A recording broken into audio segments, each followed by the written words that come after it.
Adi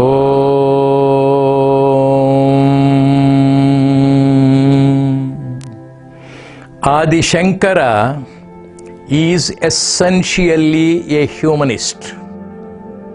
He is a great devotee, and above all, he is a positive perfectionist. His intellectual acumen, his spiritual sublimity are used to promote the life of people. He wanted himself to be useful to the society. He wanted everybody to be a person of knowledge, happiness, and devotion. In his childhood, he was a brahmachari. As a brahmachari, he was going to the houses to beg for alms. One day, he stood in front of a house and said, "Bhavati Bhikshan Dehi." The lady in the house searched for fruits or alms in the house. She could not find anything. Finally, she was able to get one dry fruit amla. She brought it. She was very shy to give that dry amla to the holy brahmachari. Looked at her, and Adi Shankara felt sorry for her plight.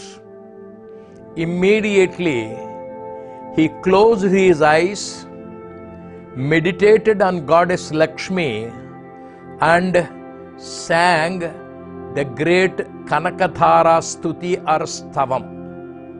Immediately from heavens above, gold amlas, fruits rained. He collected them all and gave them to the lady who had the generous helping nature. In this episode, we find the humanism of Adi Shankara. Today, many people recite Kanakadhara Stavam. In no house, not even a single rupee fell from the heavens. When Adi Shankara sang, money rained, golden fruits came. When we sing, we do not get. The reason, Adi Shankara did not sing Kanakadhara Stavam for his benefit. He did sing to help a poor lady of generous heart. Adi Shankara wanted everybody to be useful to the society, wanted everybody to be compassionate, kind-hearted. He wanted everybody to help the people in needy. In this particular episode, we find Adi Shankara's humanism. Many people say that he is an intellectual giant who has given the Jnana Marga. He has equally given the path of devotion. Hundreds and thousands of stutis, stavams, prayers have been given to the society. He is himself a great devotee. Lakshmi Nrisimha Stotram and a host of such prayers praising the glory of God are given to us by Adi Shankara. First, he is a humanist. Next, he is a devotee. Third, he is a perfectionist. He wanted everybody to be perfect. That is the reason why he gave us Advaita. Advaita is a method by which we reach a state of perfection. Dvaita, Visishtadvaita and Advaita are the three stages. In society, before marriage, husband and wife are two. When they marry, they are parts of the system called marriage. And finally, when they grow old, they become one in love. When Sri Rama asked Anjaneya how he looked at him, Hanuman said, "When I have the body consciousness, I am your dasa servant, you are different, I am different.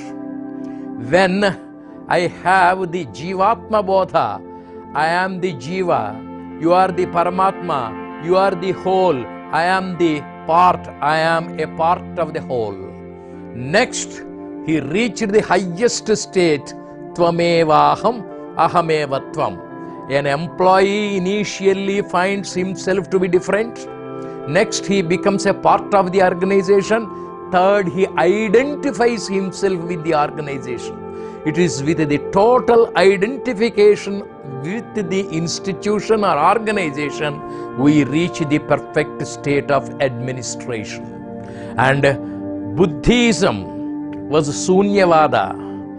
Adi Shankara is a positive Paripurnavada. When everything is removed, neti, finally there is a nothing according to Buddha. And Adi Shankara says, there remains the fragrance. When the onion is peeled out, nothing remains, but the smell remains. Similarly, when Netivada is taken, ultimately one thing remains, Atman, Brahman, Bhagavan. Therefore, Adi Shankara is called Prachanna Buddha to some extent. Buddhism is to preach Shunyavada. Adi Shankara is to take us to the highest state of spiritual sublimity, Brahmatvam, Advaitam. Advaita is perfect state. Advaita is the sublime state. Advaita includes your devotion. Even to have the Advaita Vasana, Bhagavan's Anugraha is needed. Adi Shankara is the supreme person, useful with his Advaita to be practiced in reality.